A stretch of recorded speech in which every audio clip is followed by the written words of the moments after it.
Again, God, it's so late. It's so late, dude. This game is so late. Welcome back to the Toyota Lounge, powered by your Front Range Toyota dealerships for the DNVR Avalanche pregame show. We got Big E and Rudo coming to you live. The Avs taking on the LA Kings on national TV. They got the ESPN game tonight. 8 o'clock start, which on national really means like 8:15 start. We're going to be here until tomorrow, probably, for this game. Yep.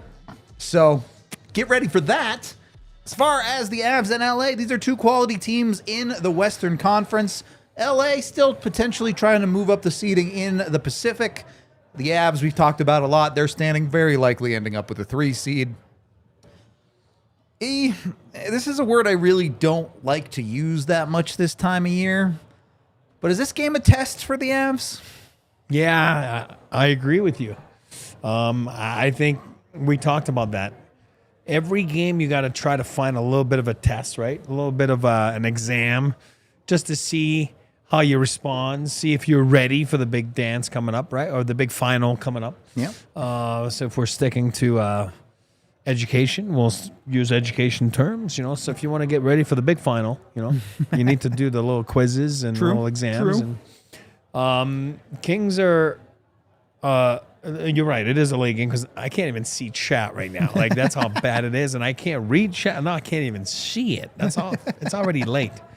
No, it's important. It's important that you find a little aspect of every game. The LA Kings are a dominant team the last 10 games, just like the Avalanche are. Yeah, they're a very good home team. Obviously, I'm not that dumb. The game's at Ball Arena tonight, so that's on the road for them. They have not been a good road team. True. For whatever, I was talking to Luke Robitaille this morning, and you know he was telling me that it's not like they play differently on the road. It's just that the puck hasn't gone in, you know, for some reason. Their power play on the road has been atrocious, and that's probably one of the main reasons. But as of late, they're very good. They're fighting for, as we know, us, meaning the Avalanche with the Stars. Them, it's the Edmonton Oilers, right? It's always been who they face, and maybe they try to get that home ice. And you know, obviously they've been dynamite at home. They only have 3 losses at home this year in regulation. So maybe that's what puts them over the hump. If they do end up, in fact, playing the Edmonton Oilers, who knows? But it's going to be a dandy tonight. I'm excited for it. Something's got to break for one of those teams because they're both hot right now going into the playoffs. Yep. LA side of it, as Chad has already talked about, not so big save Dave in the net for them tonight, and they're missing a couple of guys as well. So maybe a little bit on the weaker side. Again, of course, you want to watch best on best, but the Avs have no sympathy for anyone dealing with injuries. They've had their plenty fair share of that. So, look, when the other team has holes, you got to be able to take advantage of it. Hopefully the Avs can do that tonight. We don't have an official Avalanche lineup tonight yet. We do know it is Mackenzie Blackwood in net, and I would expect it to pretty much be the same lineup as it was the other day. I'm not sure if EJ's healthy or not. No, EJ's out. EJ's out. He did skate extra today. He's still day-to-day. Kiwi the cat, meow. Kiwi the cat is out. Lower body, day-to-day. Love that. Randy Wood is in the lineup. The return of Randy Wood. I know it's Miles Wood. I know, Chad. I know his name's See, this Miles. is why he goes to practice. Yeah. He knows all the info. Yeah. Jimmy Vesey will be the extra. And I think it will be the same set of Ds. Yeah, obviously, because EJ is not ready. They had their team picture this morning. But, again, big save Dave in net for the Avalanche. His track record, not the greatest at Ball Arena. No. I remember that playoff series. Yeah. Not very good. With all that and what all said, I mean, Avalanche, again, Manson's out. The lineup is, that's been out. Known for a bit now. Yeah. So EJ Manson. So they're starting to get a little bit of injuries, like Bednar talked about a little bit, but somewhere, somehow, some guys are stepping up. As long as they're actually day-to-day and not fake day-to-day, fine. No, EJ, I saw him on the ice. I saw him practice. So, he is day-to-day. And Kivy the Cat, he wasn't even out there, but they said day-to-day for the Cat. I'm sure these guys are actually injured, too. Oh, yeah. But it's the conversation we've talked about, right? Given the very likely situation the Avs are in, ending up in the 3rd seed, if something's nagging a guy, why push it right now? I think they probably are all under the same understanding. Yeah. You know what I mean? Like, hey, guys, let's be honest with each other. I understand there's competition.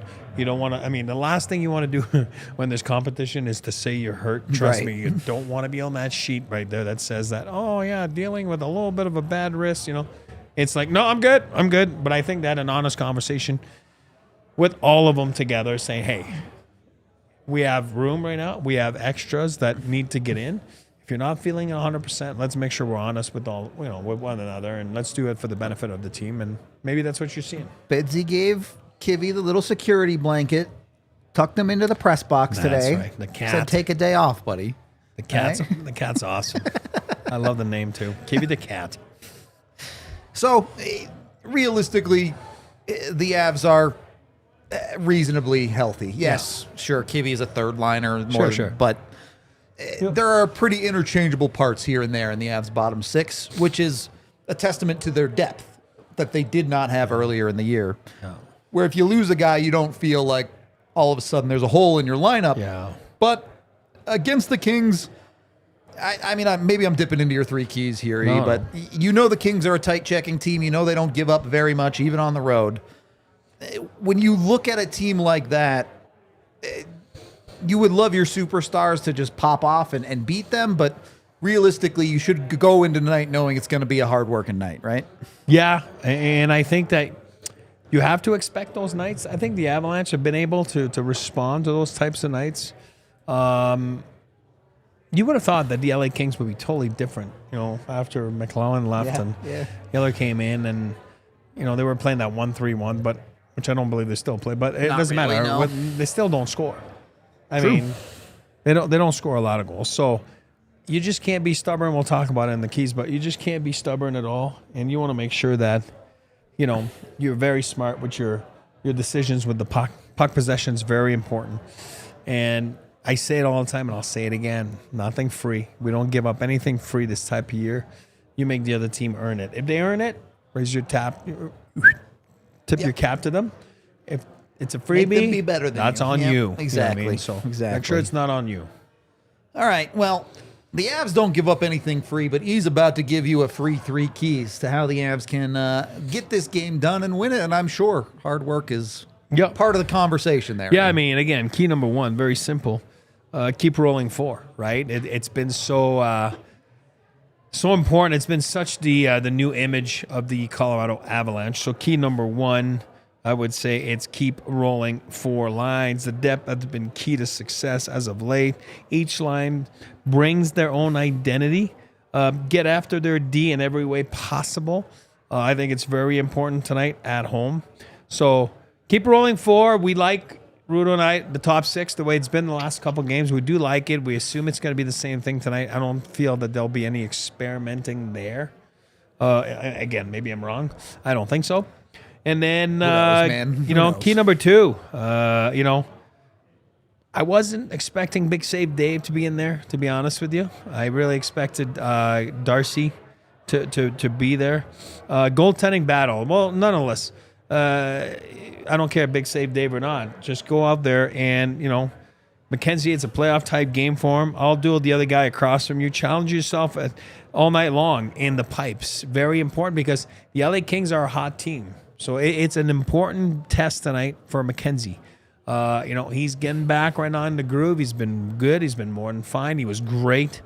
He had an okay stretch. Now he's getting back to, we need him to be great. You know what I mean? And I love Mackenzie, and I think it's very important tonight. And then key number 3, patience is a virtue. Kings are so systematic. You cannot be stubborn with your game. You cannot think you're going to reinvent anything. If it's not there, it's not there, right? True. What is it? If it looks like a pig, it's a pig, whatever. Just make sure you're not stubborn with your game and be patient and don't turn pucks to the far blue. worst thing you can do against that team. They do have some guys with some speed. They have guys like Fagelli. I'm kidding, Fogle. It's a different story. Fogel's got 20 goals. Pretty good. Fiala's got, what, 25, 28, whatever it is. Something like that. So you got to dig deep below the goal lines, and then we don't throw pucks blind. Once you got them below the goal line, we don't hope plays don't work. That's what's deadly against a team like that, because they can transition to and wait for the opportunities like that. So those are pretty much the three keys you want tonight, and then you do that, You probably win. I almost guarantee a win for the Avalanche. Just that easy. Just go out and do those three things. Easy life. The Avs are on a 10-game home winning streak Yep. with the win the other night. Yep. It's 10 straight. I know you say the players don't really think about those things all that much. It probably just doesn't cross your mind even all that much. So let me ask you about more organizational guys or the head coach. Does that cross their minds? And maybe not so much the streak, and they want to keep the streak going, but from the concept of, hey, we want teams to be afraid of us when we're at home. Yeah, and I think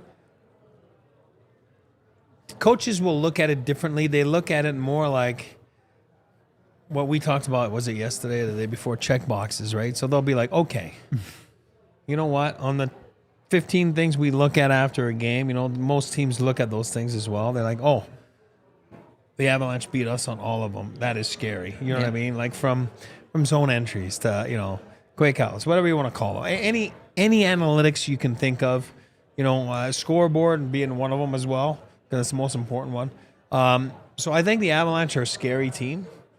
You do talk, again, that's the first thing this morning. You see people from the LA Kings, whether it's, management or whatever, or, media people. It's like, boy, oh boy, those guys are rolling, huh? You know what I mean? It's like, oh boy, wow. What? Oh, those additions are sick, So I think it's very important for the coaching staff to make sure that they feel that they're touching every parts of their game to make sure that they are on top of it and to make sure that they are ready to roll.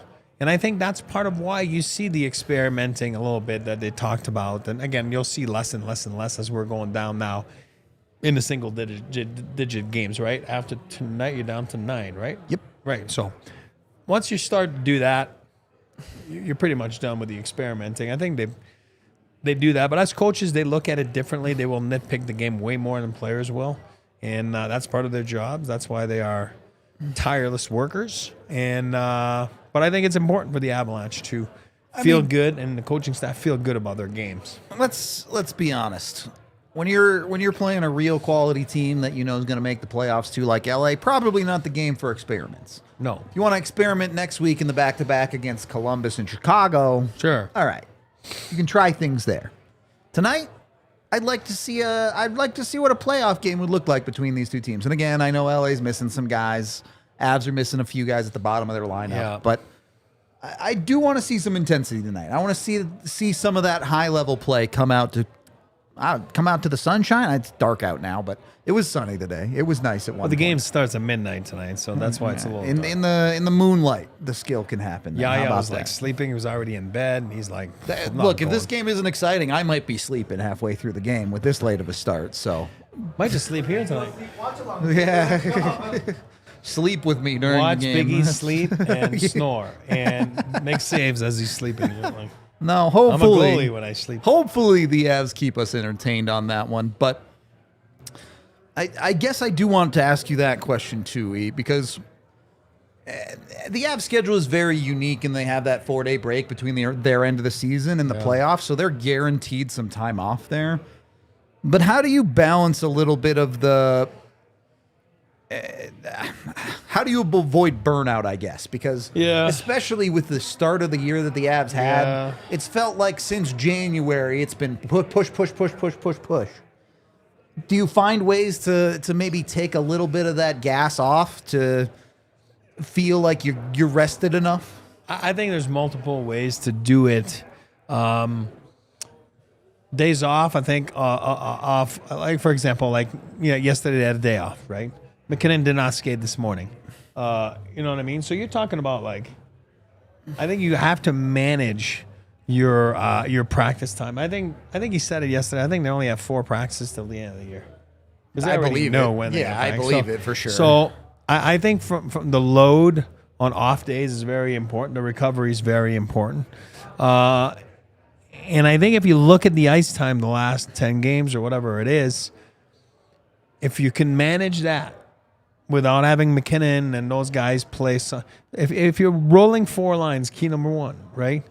All of a sudden you're managing that ice time and you're actually playing better and everybody's playing better and you're getting more success because you're not taxing guys like McKinnon. Now, if you're in a playoff game and it's a do or die situation and then if you lose the game, you're done, then so be it. If he's got to play freaking 40 minutes, then you make him play 40 minutes. Different story. But this is like, you have the tools, you have the elements. So right away, right there, it kind of relieves the pressure that we saw in November, maybe. There was some games. It was like, holy crap. You know what I mean? But again, we all know here, exclusively here on DNVR Avalanche, that, you were offered a contract. So was I. Must be nice. We just turned it down. You was got my the big. agent. They said, we'll sign Ruud at a league minimum. You wanted the big They bucks. wanted me, but, I was like, no, I'm sorry. I'm done. The left knee won't handle. But, they were down to they were just signing guys in the American League, just give them NHL contracts so they could call them up. I mean, we all know it was thin. We're talking about really 50 players, right? So it was thin. What was thick was the ice time. So now you're back to managing that. Again, I don't think McKinnon, I think he's in the low 20s, right? 22s nowadays. I think till the end of, the last 10 games or so. So very important. Yeah. I think Cale's the one that sometimes can, it gets away from him a little bit sometimes, but sometimes it's because of power play and stuff like that. So we're all good. We're all good. That's how you manage it. Sure. Not something I'm overly stressing over, but I do think it is something to keep in mind on that front. Do we have Betsy's presser from this morning? Can we get that? I don't know if we have it or not, to be honest. All right. Yeah, well, Yaya's looking for that. This time of year, is it more about... let me ask you this way, because obviously you want everyone finding their spots, like you said. Maybe you're done with the experimenting. But when you look at certain guys... Are you still trying to get some guys going that maybe are in slumps? LOC gets the empty netter the other night. It had been a while since he put a goal in the back of the net. Are you looking to do things like that for guys, or are you just focused on the playing in your correct spots? No, I think you want to make sure that as a unit, as a line, you're playing good. I think as an individual tonight, to answer your question, maybe Miles Wood. He's a guy that, again, he's been in, out, in, out. Who knows, right? Maybe you need a response from him tonight, but... We'll see. Maybe Bednar addresses it. We'll see. We'll see. He did talk morning skate. We got that ready for you now. So let's hear what Coach had to say about this one.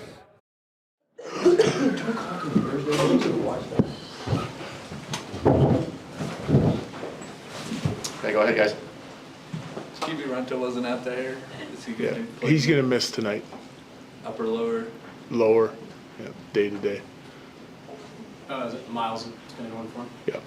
You guys are playing against a team that's coming in really hot, not to mention just another top team in the West in general. I know you're constantly trying to ramp things up, but does a game like this force you guys to take it to another level? Well, I think that's what you're hoping from your team every night, to do to go above and beyond what's required, right? And you're playing a team that's 9-1 in their last 10, and you're looking at their video and their analytics, and this is the hottest team in the league for a reason right now. So I think it forces us to, get out of our comfort zone here and compete and push to win the hockey game. We obviously want to win it, and two of the hottest teams going at it, very similar style, I think, and it should be a really good hockey game.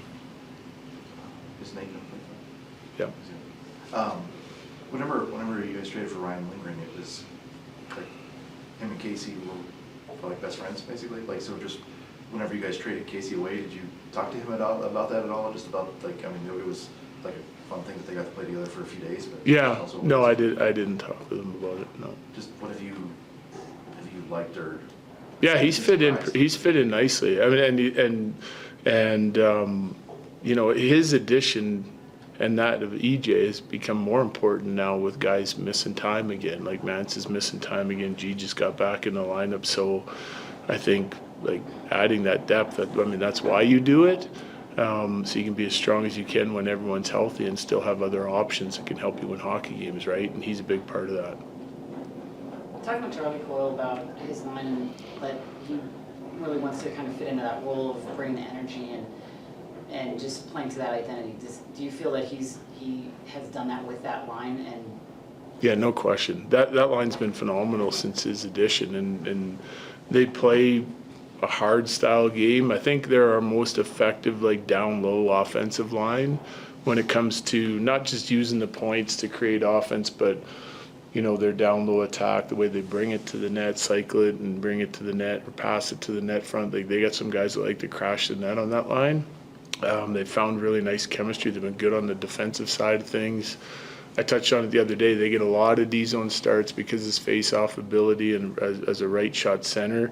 So they're starting on the wrong end of the ice all the time, but still finding a way to produce offensively and doing a nice job, in our own end. So there's a lot of trust there that's building, and he's been a huge addition to our team. And since he's been added to that line, they've played real good hockey. He is. Scott Wedgwood's been getting a couple more starts than we kind of saw when he first got here too. Is there almost a rust factor that you're kind of trying to avoid and kind of getting him more? Well, I just think it's scheduling. It's how his play has given me the confidence to be able to put him in anytime. You look at his last 4 or 5 starts; they've been exceptional. He's given us a chance to win, and the schedule this time of the year, the demands, trying to make sure everyone's rested but involved going down the stretch run is my main goal and objective. EJ still day to day? He is, yep. Brock seems like he's a lot more comfortable now than maybe those first handful of games. I'm sure being traded, whirlwind, all that stuff. Just how are you seeing him settling? Yeah, I think he's settling in nicely. I think it's like, him probably more so than some other guys. Like that's his whole career has been there, So there's like any change is going to be big change, right? And he's spending time away from his family, and they're coming out to visit. They're here now. So is Charlie's family are here, and so this will be a good road trip again to get him in and get everyone settled. But I think there's a significant amount of difference in the way we play and the way they play. I think there's all new teammates, and just getting comfortable in your surroundings, I think makes a big difference in the way he's going to play and has played. And but certainly that homestand helped, the road trips have helped, and I think now you're kind of seeing a little bit more about what Brock Nelson's all about. The last one? Good. Thanks. Thanks, Yeah.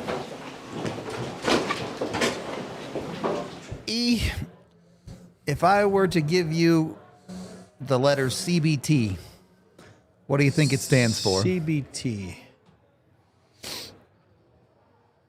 Chat because tabarnak. No, but I do like the answer. All right.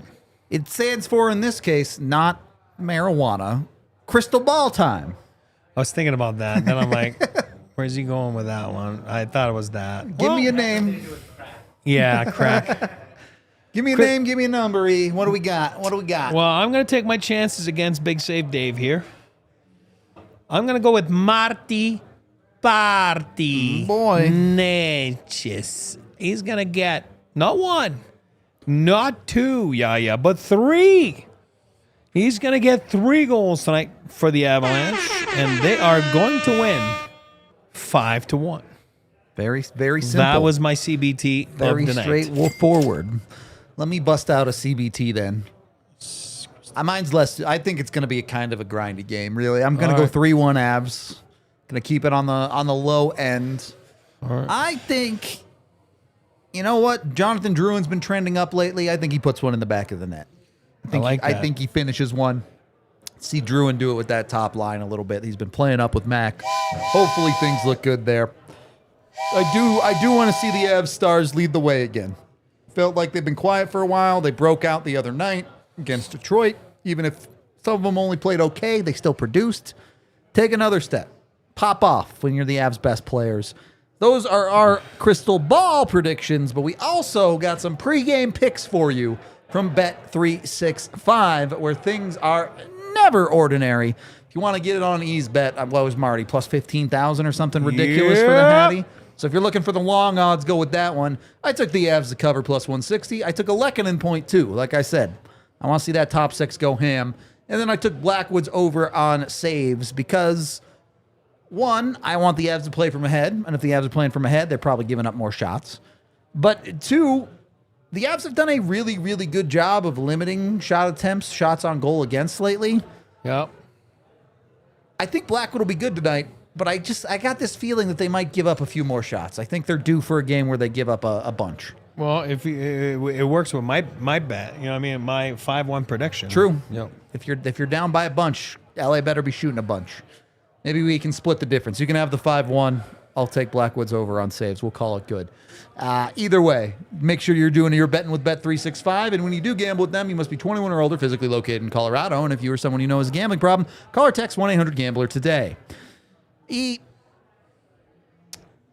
Realistically, and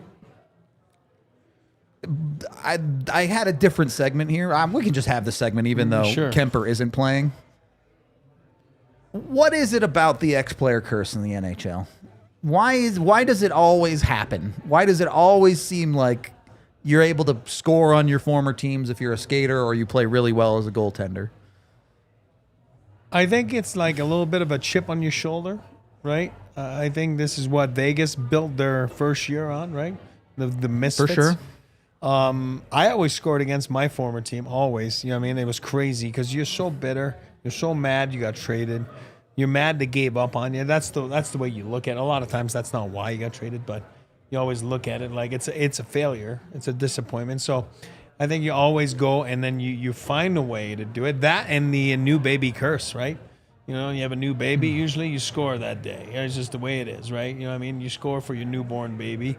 So I think it's more the simple word, like I just said, it's more the chip on the shoulder. You know what I mean? You're trying to show that they made a mistake and, you know, that there's a reason why you want to show it to them because you believe in yourself. You believe in how you can play the game. So, yeah, that's probably why I would say it's the chip on the shoulder that kind of gives you the mentality to go and score against your former team.